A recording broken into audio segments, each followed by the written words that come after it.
you have to have an intuition in order to create every day. And if you don't get in touch with that, your business is probably not going to make it. You have to trust your gut. Yeah. What do you think what happens for you? Because I know after speaking with we talk. Right. What happens when it gets really hard? Because it does. I normally call another friend who is a fellow entrepreneur, and I'm like, I'm done. I'm closing my business tomorrow. I can't do this anymore. And then whoever that may be, whether it's Carly or Nina or someone who gets it, is like, Hilary, look back and look how far you've come. An entrepreneur straight out of New York City, Michael Chernow was cracking.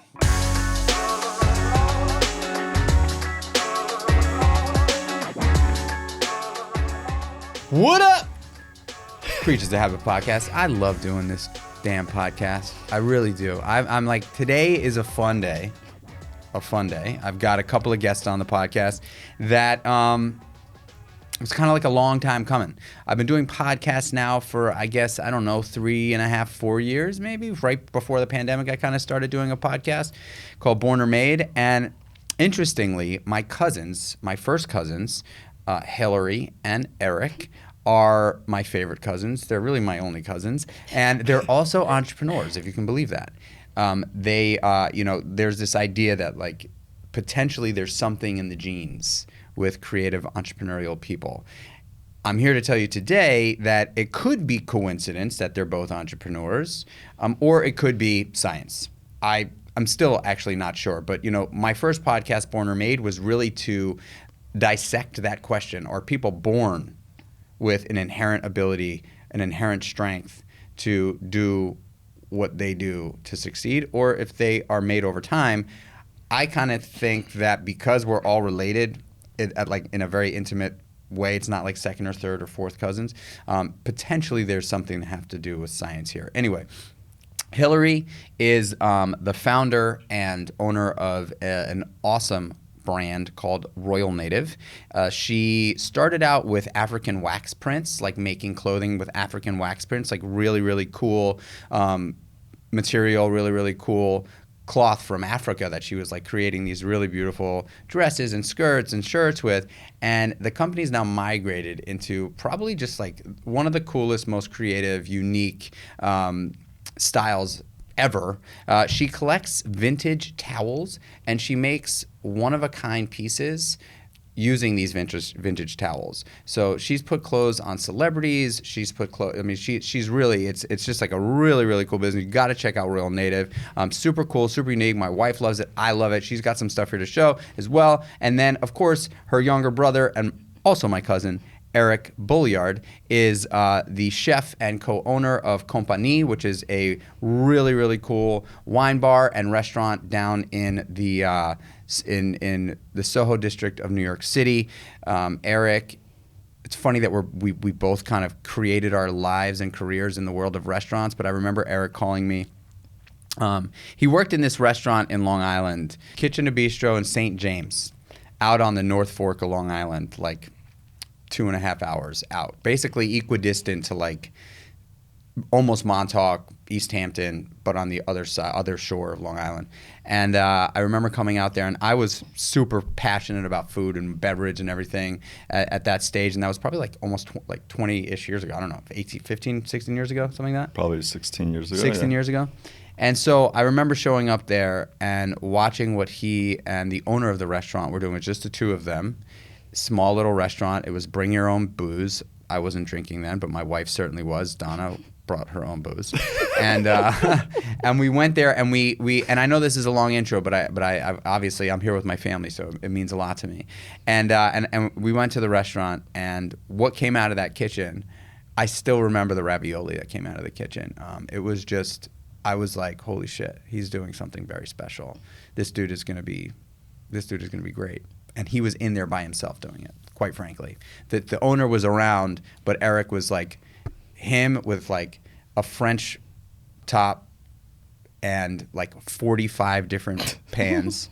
And he was just making it all happen with a bustling, busy restaurant. And I was like, wow, this is incredible. And so when he was ready to step up and come to the city and work in a city restaurant, which is what he ultimately wanted to do, to be a chef, I introduced him to my buddy James Kent over at 11 Madison Park, and Eric started working there and worked there for a number of years, and that's really where his like true passion and desire for restauratordom started, and now he owns a restaurant. He just told me that he signed a lease on their second location, 3 stories. They're doing all sorts of really cool things. So that's a long way of saying we're fucking entrepreneurs in the Chernow clan, and they're not Chernows, but they come from that side of the family, and I'm super grateful that they're here with me today. So, bam. Thanks, Mikey. Super stoked to be So here. happy to be here. Yeah. I think it would be fun to just sort of kick off like with the question, why do you think you have a desire to create? Well, I personally have always been a creator. From the time I was little, I was doing like my own radio shows and recording them on a little tape recorder, or I was drawing, or like during classes, I would be drawing floor plans of houses, like drawing clothing from the time I was really little. And I think I always knew I wanted to do something creative. I wanted to start a magazine, and then that kind of morphed into doing fashion styling and then working for other brands. And then when I had kids, I was like, okay, these people are my new bosses, and I did not want any other boss. And I was like still passionate about fashion, and I just wanted to do my own thing. And so it was just very clear to me that I had to start something of my own so that I had, creative control over it. And that was 10 years ago, and I've grown it very organically. Like, I've never had any investor or anyone come in and try to tell me what to do. However, I did have a showroom in the beginning, and they tried to push me kind of like in a direction that I didn't want to go. That's a whole nother topic, because I know that we're going to probably get into like habits and failures as wins and all that stuff. But it really pushed me into being like, this is my own thing. I want creative control over it. I have some really great people that work with me, but they're like freelance, and I don't, but I have a really great team of people, and I opened a store in February. I invited a friend of mine to share the space with me, and it's just great to have the freedom, to have control over creating things and sharing them with people. And so I remember when you moved to the city, you were working for Diane von Furstenberg. Mm-hmm. You worked there for a while, no? I worked there for about 5 years. Yeah, and that was a great job. I mean, actually, it's funny. I do not keep in touch with anyone from college, but I keep in touch with a lot of people from DVF. And those were like my sorority sisters. And I just, like, so many of them actually helped me when I started Royal Native. So, and I still talk to them today. I was reminded of you. I went to a showcase, like this PR firm that represents some of the greatest brands in wellness today, did a showcase in the city 2 weeks ago, and they were in this unbelievable space, like amazing space on somewhere in the West Village, like breaching meatpacking. Mm-hmm. And it was just this like insanely beautiful space. And like as I was like walking around, I was like, God, like this would be the most, like who owns this place? Was it DVF? And someone said, oh, Diane von Furstenberg. Yeah. So I left DVF in 2008, but we had already moved into that space. So we were in that space when I left. Gosh. What a space. Holy smokes. Yeah, I know. Eric, what about you, man? What do you think drives this creative, and not only just creative, but like creative and also confidence in going out on your own? Yeah, so I mean, the funny thing is, originally I had gotten a Boston University School of Management degree, pretty much had a job set up out of college. I was actually going to go into fashion, I guess following my sister's footsteps, coincidentally or not. And then I basically quit my job out of college before I started it to go work into a kitchen for $8 an hour. I mean, we're talking about 15, 16 years ago, but that was a big kind of, could have been seen as a step back, but for me, I thought it was a step forward because I started to develop this kind of like intuitive kind of culinary passion in the background, and I never went back. So that kind of like started to guide me and drive me to create in a new way and like kind of formulate my own vision through the lens of food. And I think it's worth mentioning that like our father, he was been a custom woodworker and interior designer for so many years, building with wood and carpentry and just creating, right, with raw materials with his hands, very manual, but gave us a comfortable life doing so. And I think it's really cool to see full circle now, having gone this route versus like sitting at a desk, wearing a suit, which is what I always thought I was going to do. And it couldn't be further from that. And I think it's worth giving homage to our father in the sense that we're creating with our hands, we're creating with raw material, we're creating with like upcycled vintage stuff that's, out there already, and creating with food from the earth and doing as little as possible to it, showcasing its beauty, its natural beauty, and but having a vision through that lens. When we think about the world of entrepreneurship, there's a glamour behind it, right? There's a glamour behind it, and just hearing from you two, I think what I sort of listened to and was able to appreciate is this idea that really one of the greatest upsides of being an entrepreneur is that you are in control, right? You are not. The actions that you take on a daily basis are not because someone told you have to do them. It's because you believe that these are the actions that are necessary to keep your business going, right? These are or not going, but growing, right? Right. And that, in my opinion, as a entrepreneur for a long time, is one of not only it's a massive blessing, but also very, very challenging decision, right? I think it's all about intuition. I think you really, like, just sitting here listening to us talk, that just popped into my head, because you have to have an intuition in order to create every day. And if you don't get in touch with that, your business is probably not going to make it. You have to trust your gut. Yeah. What do you think what happens for you? Because I know after speaking with we talk. Right. What happens when it gets really hard? Because it does. I normally call another friend who is a fellow entrepreneur, and I'm like, I'm done. I'm closing my business tomorrow. I can't do this anymore. And then whoever that may be, whether it's Carly or Nina or someone who gets it, is like, Hilary, look back and look how far you've come. And honestly, that is one of the bonuses to me of being such a dedicated Instagram poster, is because I have a record of the beginning 10 years ago and how I had no fucking idea what I was doing. And I just kept going and going and going. And I think that is just, you start, like, people will ask me, well, how do I start a business? And that's something that I love to talk about and I love to help people with. And I just say, just start by starting. You do one thing. You take one tiny step, and you don't look at like the mountain, that you want to climb. But then, if you keep going, you're totally gonna fuck up. You're gonna make mistakes, but you learn from them, and then you just look backwards, and you're like, oh my God, I've created something that is totally mine, and it's the best feeling. It's funny. I was listening to a podcast earlier today. This guy Sahil Bloom, and he was saying one of the greatest ways to be in gratitude is to be in the present, and understand the gap of where you were and where you are now. The gap, like literally thinking about the gap of where you were and where you are, is one of the easiest, most effective, efficient ways to actually be to find gratitude, because we just forget to look back and see how far we've come, and like, it's not about being in the past, living in the past. It's about reflecting back on it every once in a while to like be like, okay, yeah, this is real. Yeah. Like this is what it is, and this is real shit that happened. Be it good or bad.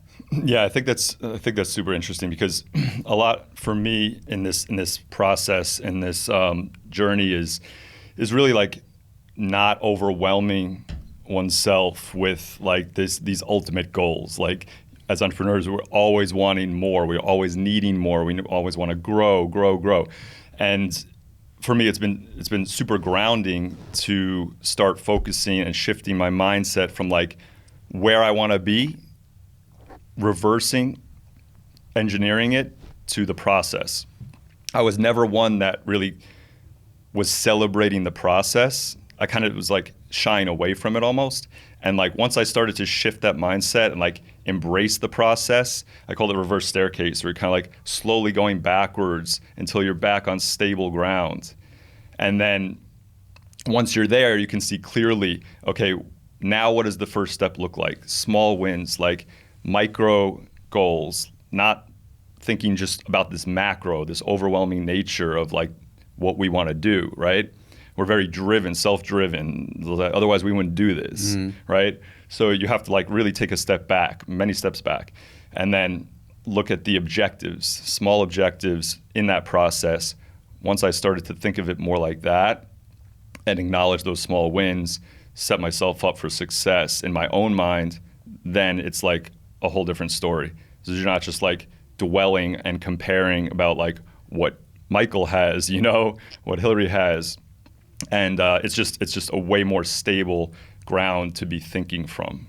I love that you talked about celebrating the small wins, and that's a great way to sort of parlay into the habit conversation, right? Like the habit conversation, this is Kreatures Have a podcast. Just to touch on something that you said that I think is really important to point out for me and the way I sort of philosophize this idea of goals. I actually, it's so funny, I was talking to a guy that I coached this morning about this. I don't set short-term goals. I do set a big vision goal somewhere between 3 and 5 years away. What that does for me is gives me ample amount of time to fucking fail. Fail hard. And get back up and fail again. And get back up and fail again. Because I found for me that if I set these week, month, quarter, 6 month, 12-month goals, the truth is that I don't give myself enough time to win, because we fail far more than we actually win, right? Like, and because if you get to that place and you don't hit that goal, I feel like there is a sense of defeat. I think it's even worse than defeat. Like in my mind, like I'll use it for instance, raising money. One of the hardest things to do. Unfortunately, with raising money, it has to be short term, right? If you're raising money, it's because you fucking need it now. And when you don't hit that target, when you say, okay, this is how much money we're raising and this is how we're going to go after, and you don't hit that target, it is like deflating, right? You feel kind of like, you just got kicked in the nuts, like hard. Like that's the experience that I've had with it, especially in these days. But I love setting like a really big vision goal, and then ultimately setting myself up for success on a daily basis with these little wins that are not necessarily working towards that big vision goal, but that are working towards giving me the confidence to get after whatever I have to get after for the day. And if I don't put myself in a position of success in that way, the chances of me actually being able to execute, because when you really think about it, you get one day to execute. You can't execute tomorrow, right now. Right now, like you execute what's in front of us right now. Like we want to have a killer podcast. So if we're not present right now and we're thinking about tomorrow, we are fucked. Right. And if we're sitting here and thinking about how we failed yesterday, it's not going to perform. Right. So like, for me, it's like setting myself up for success on a daily, and that could be either like an ideal morning routine or like my non-negotiable morning routine that I never, ever, ever skip or don't do. But I want to talk about that with you guys because you guys know this is the Creatures Have a Podcast. I would love to know a couple of things that you guys do in the morning or in the beginning of the day that potentially set you up for success, because I know you both do. This is like I'm so excited to talk about this right now because habits have really, really become my life. Like all these little habits that I've created for myself that have made me the person that I am today. And the first one that I want to say is not a habit that I do every day, but I quit drinking over 4 years ago, very inspired by you. And it has changed everything about my life. And it is just the best decision that I've ever made is quitting drinking. I like to say I didn't have a drinking problem, but I had a lot of problems because I drank every day. And I wasn't like falling over myself drinking. It was a daily habit that was not serving me. And so quitting that allowed me to have room for all of these habits that do serve me. And the first one is I work with a meditation coach who I adore. Tony, I love you. And I talk to him every 40 days, and he gives me a personalized meditation that I do every morning. And it's mantra, and it's like a Vedic meditation and breath work. And I do that every day. I think I've been doing it for over a year, and I think I've skipped like a handful of days. And I definitely notice when I skip.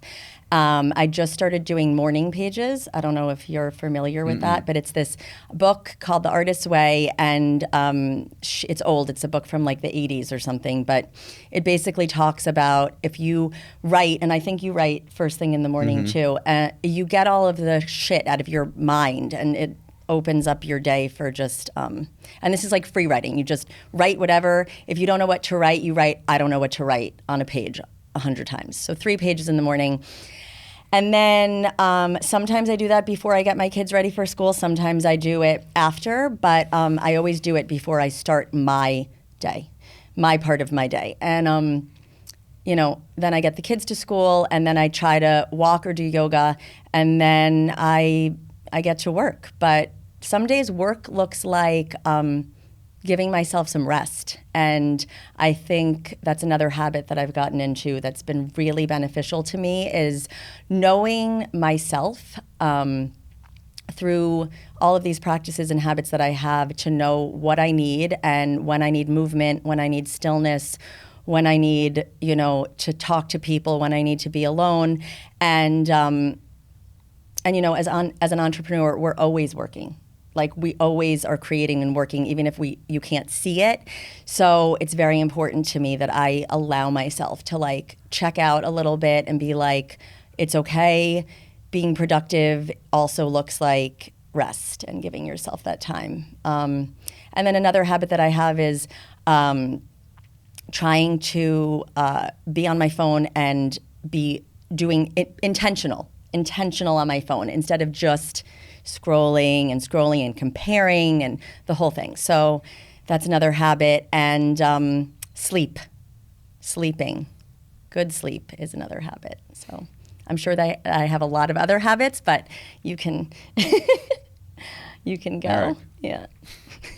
Sometimes my morning routine is more structured. Other times it's not.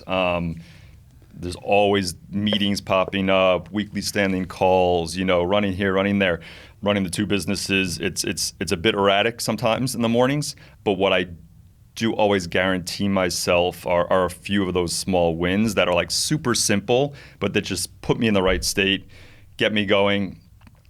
I immediately make my bed when I wake up. I know this is a thing that you do as well. It's like, okay, I have my shit tight. It's fresh. Like, we leave things how we want them. We leave things how we want them when we come back, right? 100%. We've talked about that at your desk, right? So that's definitely like the first thing I do. Chug a bunch of water, Himalayan pink salt, chug athletic greens, basically chug a cold brew. It's like getting those liquids in early. Definitely go into like, try to do some stretching, a little bit of movement, nothing crazy. I'm not like going straight to the gym or anything like that. And a cold shower and Wim Hof breathing is by far the most impactful thing that I've started to do in the last 3 years. I haven't missed a cold shower day in the last 3 years straight. Every single day. That's my non-negotiable. It is as much mental as it is physical for me. I think the most benefit is shifting whatever might be overwhelming and potentially anxiety-inducing that I have to do and attack that day. The cold shower surprisingly just like grounds you. It also offers gratitude for whatever reason. I'm sure there's some science behind it, but that is the thing that even if I don't do the breath work, even if I don't work out, like cold shower first thing, it like brightens you up and it grounds me mentally. So that sets me up for success. I usually try to shoot out a couple emails, even though I'm not yet, quote, at work, but it helps me feel like I'm getting the momentum going. So that actually does help, even though I'm not done with whatever else I'm doing for myself in the morning. I'm like sitting here and listening to the two of you, and I'm like, I feel so fucking blessed, and I've got so much gratitude that I have two cousins that I'm sitting here talking to, that I'm so interested in what they have to, like, I'm so interested in your life. Sitting here, I can't believe how similar we all are, right? Like it's really kind of crazy that that we have such similar interests, that we've all built businesses, that we all have put an emphasis on self-love and self-care. And I don't know necessarily where it really does stem from, but I want to give a shout out to Grandma Chicky, to our grandmother, who I've got a tattoo of her right here on my arm. She was probably the most impactful person. Like, I don't want anybody to take offense to this, but I would argue to say that she was the most impactful person in my life, potentially. Our grandmother, obviously we didn't know her as a younger person, but we knew her as a grandmother, and she was just the best grandmother of all time. She was like an insane meditator. She meditated for hours every day. She was a practicing Buddhist. She was a crystal healer. She was an entrepreneur. I mean, she had so many things that we were exposed to as young kids. And she lived in this like unbelievably cozy apartment in Queens that I used to love to go to. And honestly, when I meditate, when I go into a visualization, one of the 2 or 3 places that I think of is Grandma Chicky's apartment and her dancing like this. I go there. That's like right That's away. amazing. I love that. That's a super personal thing that all I could fun see and is amusing. white tiles. I see white tiles on the floor, that little step Hex up. tiles. Hex Yep. tiles. And like that really cool chandelier that she had, like that like wood bead chandelier. Yeah. And I just think of her, and she, I think, inspired all of us.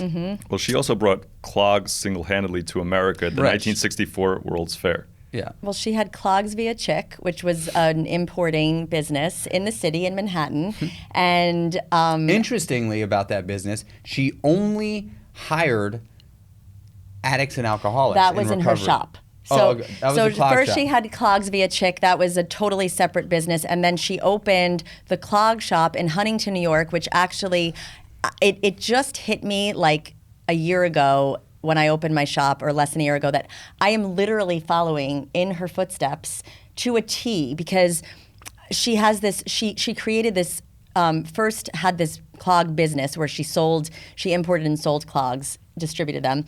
And then she opened her own shop, and she hired young adult, like teens and late teens and early 20s who she basically mentored and helped, and addicts and kids who just really didn't have like good family life. And she had this business where she sold Betsy Johnson before Betsy Johnson was Betsy Johnson, and like Guess jeans, and she had an interior design. I mean, Bobby did, but our step-grandfather, but she also had a crystal store. He also had a really interesting, like his craft was making fake plants. Yes. Like beautiful. But also We'll he call would them come artificial into it. floral arrangements. Let's give him some credit. Bobby's talent was coming into a space and knowing what needed to change to, it's almost like feng shui a little bit, you know?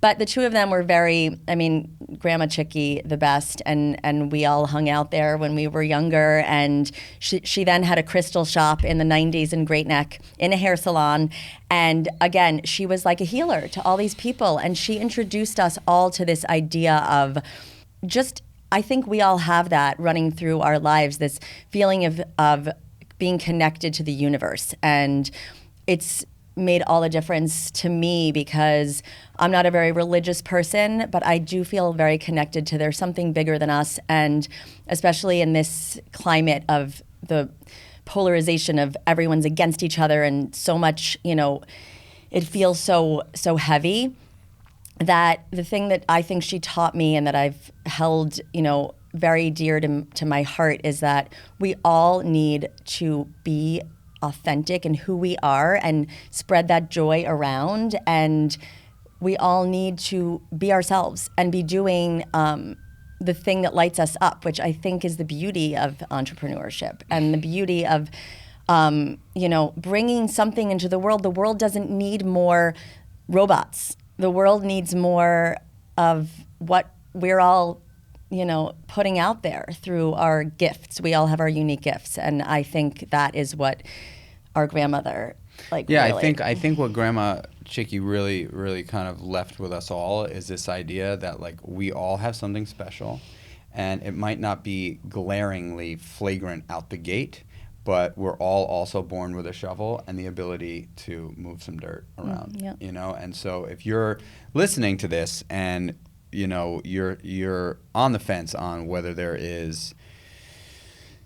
you are or you're not. The truth of the matter is it doesn't really matter as long as you're willing to dig, right? As long as you're willing to dig. It wasn't obvious for all of us. We all worked for other people before we became our own CEOs. But I just think that having the grace that we got from our grandmother, and also from a lot of people in our family. I mean, our family, you guys are probably the few of the people that really saw me at my worst, and it was not a fun place. And you also saw what it was like growing up in my apartment, which was rough, And I think, all of that aside, there's we're flowers, we're flowers, and we're like perennials, you can get, the fucking tractor can roll right over you. But we're coming back up we're next coming year. Back. That's what I'm saying. That's it. That is entrepreneurship, right? We're the perennial flowers. And resilience. And you can fucking pour concrete over that, and they're gonna figure out a way to sneak through it, right? You see it all the time. Yeah. The amount of weeds I've got to dig through the fucking cracks in the stone in the patio is insane, and they're fighting through the dirt and the concrete, right? So that is strength, that is grit, that is absolute commitment, And I think that is what an entrepreneur is. And so I wanna say I also believe that we have the ability to impact not only others but our families, Yes. right? And if you're not doing that, and if you're lost, you can always think about how can I be of service to someone else to potentially impact them in a positive way that ultimately comes full circle. The other stuff that I think would be interesting to just kind of talk about as we wrap this up is failure, right? Because this podcast is really built around the idea that habits will make you or fucking break you, right? Yep. And I always kind of like to ask is there, and you kind of alluded to it earlier, so I don't know if you want to touch on the drinking thing. I know for me, the one habit that I broke that was massive for me was not, stopping my addiction to alcohol and drugs. But I think it is nice to be able to point out a few habits that we've broken, how we broke them, and how it's impacted our lives. The most glaring one for me is my lack of boundaries. That I consider that a habit, not having boundaries, maybe a poor habit or just a habit that was not serving me. And it took a really long time to get to the place where I was able to say no to certain things, where I was able to draw a line in the sand for myself. This is not even that long ago that this clicked. And, you've talked about your, people-pleasing nature, always wanting to serve.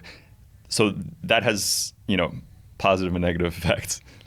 It's what makes us great hospitalitarians, restaurateurs of service. We're in the service business, right? And making people happy is what makes us happy. And that's so important.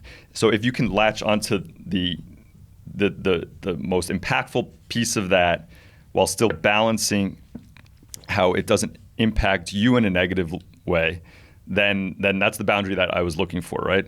So yeah, being able to say no to certain things, not overcommitting, not always being the one that's supposed to solve someone's problems, like offering myself, but not, promising, over-promising and under-delivering. I'd much rather under-promise and over-deliver. And I think people really appreciate that, that authenticity, that honesty, being able to say that you're able to help or you're not able to help, right? But for myself, it's just about like self-care, giving myself time to breathe, time for mental resets, time for physical resets, just like not working 18 hours a day every day. You've compressed your work day, right? Big time. I've become way more focused and productive in those hours, such that even if I can free up an extra 45 minutes for me at the end of the day, that's huge. So finding that boundary is a habit that I think I've shifted, and I'm going to continue to shift to make this more sustainable, this entrepreneurial sojourn, and the industry of itself, hospitality, being able to stand for kitchens being sustainable, giving people the idea that they can work in kitchens in the back of house, in restaurants, and it be a long game.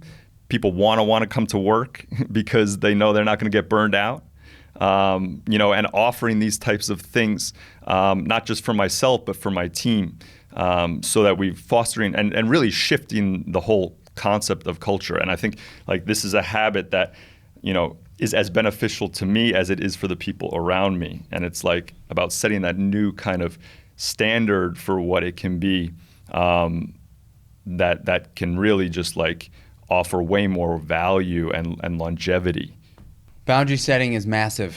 It's massive, and it's something that I definitely struggled with for years and years, similarly to you. Same. I needed to be told, like, dude, go home. And I needed to be told by my wife, like, this is not sustainable. Like, you cannot, I don't even know, I never see you. I don't know who you are for 2 years, and I was like, oh my gosh, like, and that's because, and I believe some people never really, it doesn't matter if you're in the restaurant business or not. Like, I believe that some people, probably more people than I'd like to admit, never grow out of that phase where, especially if you're an entrepreneur, like, you're not able to close the computer, turn off the phone, shut the door and lock it. Like, you get caught, and you believe that if you're not doing the work, no one else will.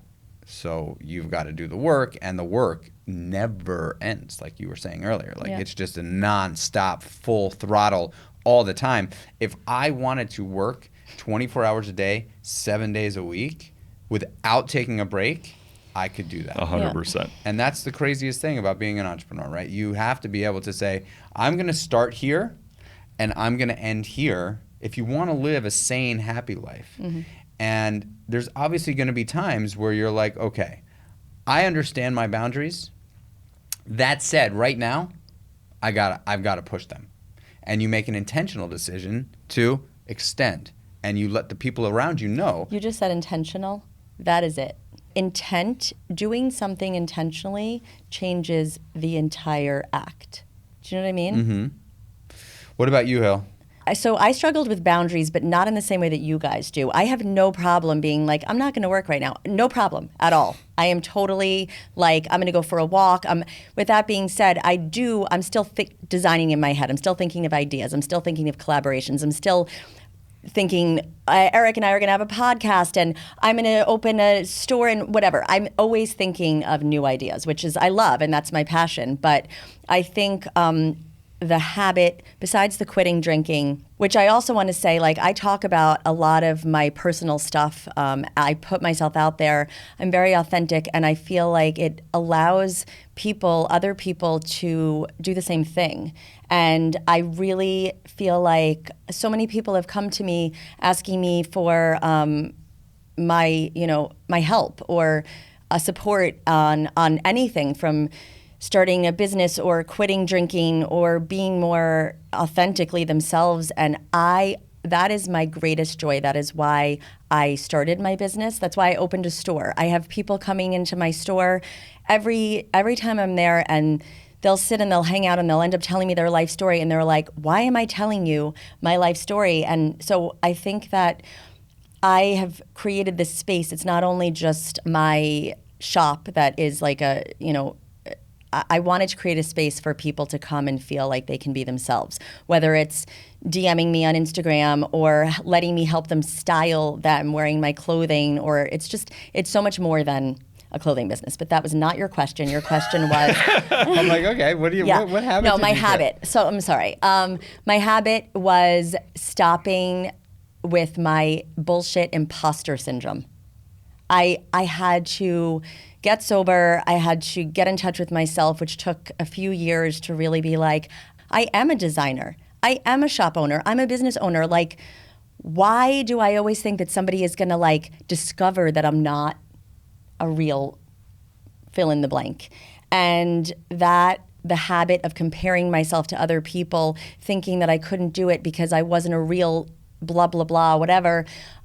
So really getting rid of that imposter syndrome and just being like, nobody else knows what they're doing either. We're all just figuring it out. And we all, again, like we all have our own special thing. There's enough success for everybody. And so, yeah, so the long, short answer is getting rid of imposter syndrome. Do you think you still struggle with it? Occasionally, but I really feel very confident in what I'm doing. And I also think discovering that it's not just about creating clothing or having a store space for me. It's that I know that I have this gift for helping people, and it has nothing to do with clothing. It has nothing to do with fashion. It's another side of me that I feel like when I've gotten in touch with that part of me, it's allowed me to express myself and basically be like, I'm also 46 years old, and I think that age has a big thing to do with that. Is I don't give a fuck what anybody thinks about me anymore. I am who I am, and I'm always striving to improve myself, and through my work, through my business, through in all areas of my life, I'm always striving to improve myself, and I am always willing to be like, I'm not perfect, and yeah.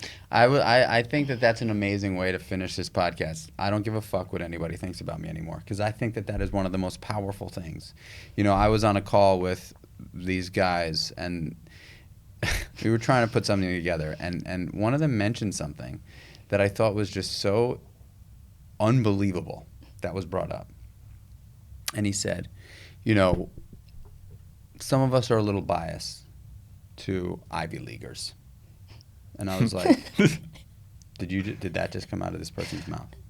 Is that really what I just heard? That like I am being looked at as less of a human or less of a capable person because I didn't go to Harvard.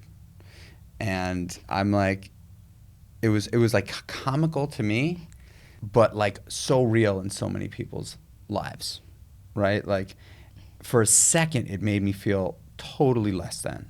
I was like, I didn't even go to college. And then I was like, but look what I've done. Mm-hmm. And that, I think, is such a valuable piece, right? Like, you can take it, you could, it's not, we're human, right? We're human. And the mentality of like, okay, I'm not going to allow this to fucking destroy me, what other people think, because that will ultimately destroy people, right? Because everybody has an opinion. If you looked at some of the reviews for Creatures of Habit, I'm like, oh my God, what are we gonna do? But the truth is that we can't please anybody. Nope. Anyway, I think it's the most detrimental thing. Oh, to follow your vision and your path as an entrepreneur is the comparison. And the social media comparison and the who's doing what and I should be doing this, like that.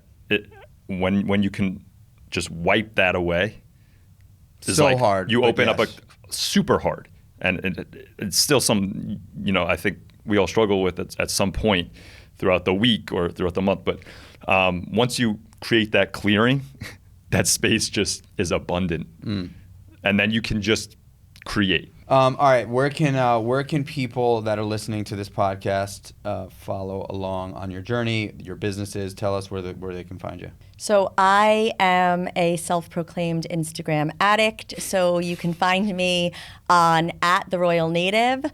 My website is also theroyalnative.com.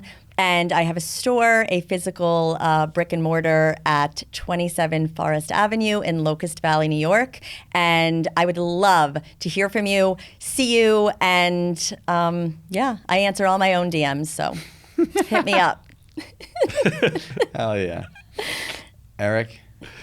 A couple different places at Eric W. Bolyard, Bolyard. That's my personal. And then the wine bar is at Compagnie, Compagne, French one, NYC.com, CompagnieNYC.com. And then, blackandbolyard.com, little artisanal food product CPG that I'm doing as well. It's my other main gig, and that's blackandbolyard.com. By the way, Black and Bolyard brown butter, if you are human, will thoroughly enjoy. You must check out Black and Bolyard brown butter. You must check out Hilary's Royal Native for her Bajas hoodies. She's got one right here. They're fucking so dope. She's the one that I just recently got my hands on. So cool. I mean, they're all very unique and but actually thought through and super dope. And like, I love the sauna, so I'm in the sauna, I'm in the cold plunge. I literally have one of these with me every single morning when I go sit in the sauna. And when I get out of the cold plunge, I throw it on, and it just is like the perfect kind of vibe to be rolling around the house, coming back to temperature. And so I love it. I love it for that. And I also went down to Running Man and I rocked it down there, and people were like, "Yo, that's crazy." Amazing. A new batch is coming out soon, guys.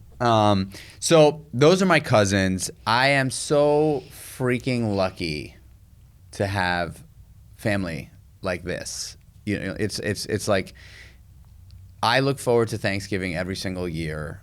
Best intently. day. Like, we've been hosting Thanksgiving at our house upstate every year, probably for the last 10 years or so.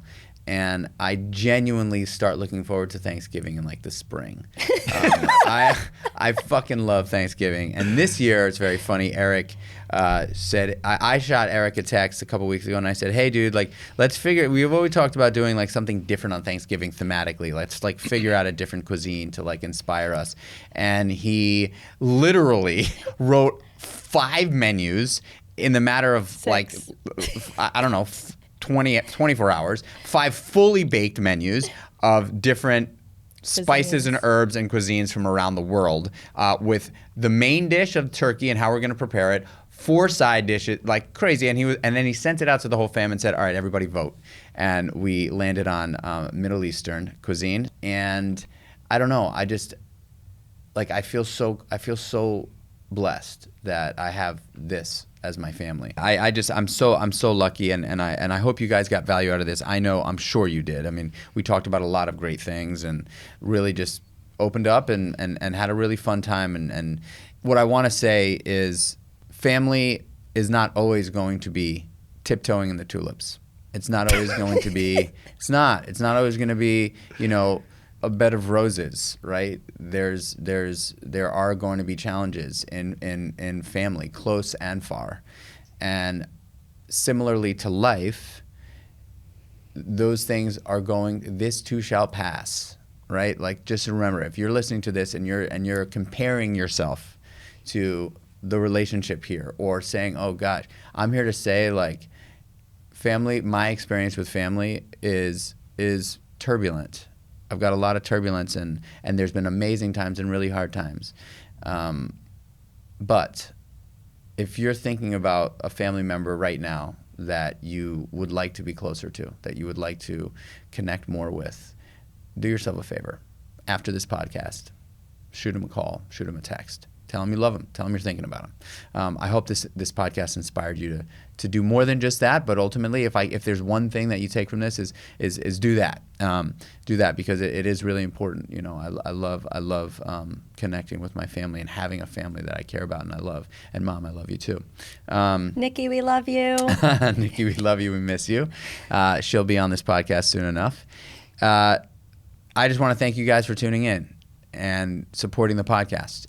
It means the world to me that you have given me your ear for whatever, 45 minutes to an hour here listening to my family and I shoot the shit. And if this helped you in any way, it would mean the world if you, took 2 minutes out of your day and gave us a review and a 5-star rating. That would be massive because that's how this podcast grows. But also share this podcast with a friend or a family member or someone you're struggling with. Let them know that, you're thinking about them with this podcast because this was a good one. I love you guys. I appreciate you guys. Until the next one, y'all. Peace.